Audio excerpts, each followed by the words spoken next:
क्या होता है वास्तु दोष? क्यों होता है वास्तु दोष? आखिर वास्तु दोष होता भी है या नहीं? किन परिस्थितियों में लगता है वास्तु दोष? पंडित उमेश शास्त्री ने बता दिए वास्तु दोष से बचने के उपाय। पंडित उमेश शास्त्री ने बताया इस मकर संक्रांति अपने घर से कैसे समाप्त कर सकते हैं वास्तु दोष। मकर संक्रांति के दिन अगर ये उपाय कर डाला तो आप होंगे भाग्यवान, बन जाएंगे मालामाल। देखिए ये स्पेशल वीडियो खास आपके लिए सिर्फ और सिर्फ एसकेडी एस्ट्रो पर। जय माता दोस्तों, सदागति का दर्पण ज्योतिष केंद्र में आपका स्वागत है। मित्रों, हम आज आपको बताएंगे वास्तु दोष कैसे लागू होता है, वास्तु दोष किस मकान पे लागू होता है, वास्तु दोष का जीवन में क्या प्रभाव होता है, वास्तु दोष जो है वो उसका निवारण कैसे हो सकता है।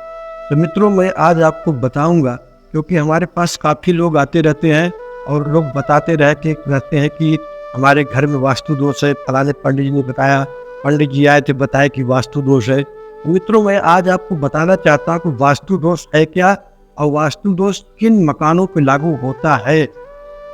विशेष करके मित्रों, जो वास्तु शास्त्र है उसमें जो है मिनिमम 32 हाथ का जो मकान बनेगा और मकान मालिक अगर उस मकान में सेपरेट रहेगा, मतलब जो मकान बनाएगा उसमें मकान मालिक ही रहता रहेगा, तो उसके आधार पे अगर उस मकान के अंदर कोई जैसे कोयला है या कोई चीज़ मिलता है, तांबा है, कोई भी वस्तु मिलता है या तो हड्डी है, तो वो कैसे पता लगाया जा सकता है।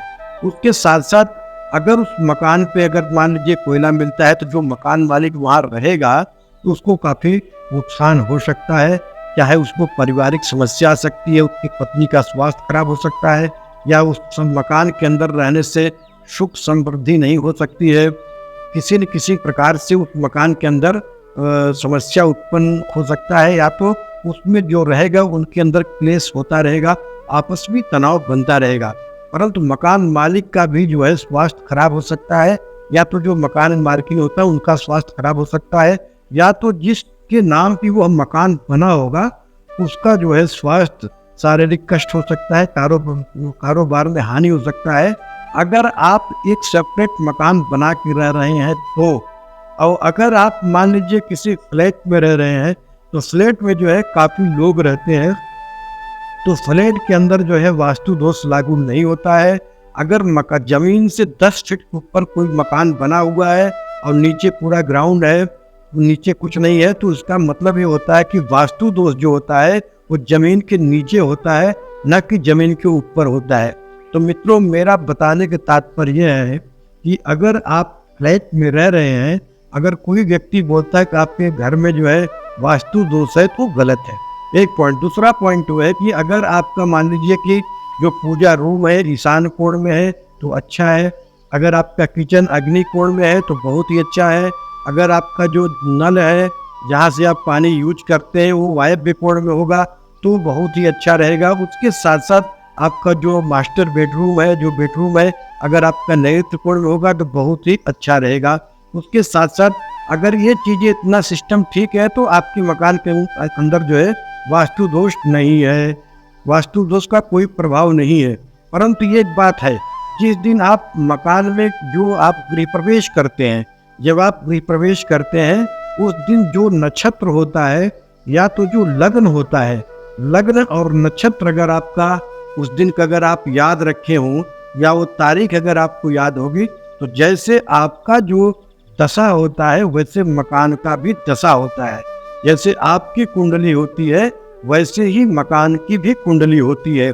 मान लीजिए कि आपने अपना गृह प्रवेश किया और जिस नक्षत्र में किया या जिस लग्न में किया वो लग्नेश 6, 8, 12 में बैठा हो, या तो नक्षत्र का स्वामी उस समय अच्छा दशा चल रहा हो, बाद में आपके ग्रह दशा खराब चल रही होगी, तो निश्चित तौर पे उसमें आपको समस्या उत्पन्न हो सकता है।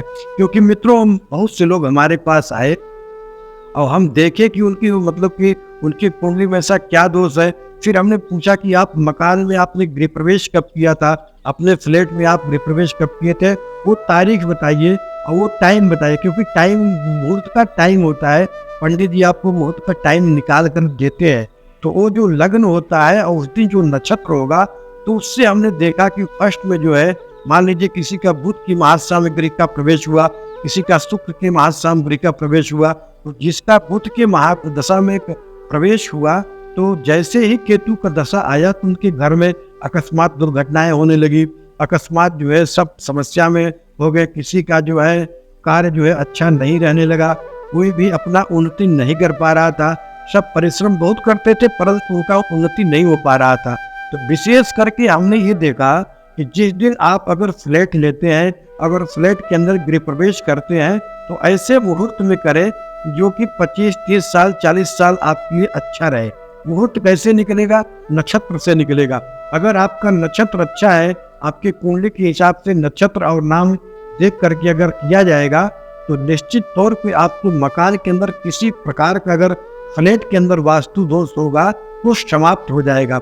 उसके साथ साथ मित्रों, मैं आज वीडियो इसलिए बना रहा हूँ कि कब है मकर संक्रांति। मकर संक्रांति से लेकर के पूरे माघ मास तक अगर आप जो है आपके घर में वास्तु दोष है और आप काफी समस्या से काफी परेशान हैं, तो मकर संक्रांति से मतलब कल 12 बजे के बाद से लेकर के आप जो है पूरे माघ महीने में ईशान कोण में एक जोत जरूर जलाएं।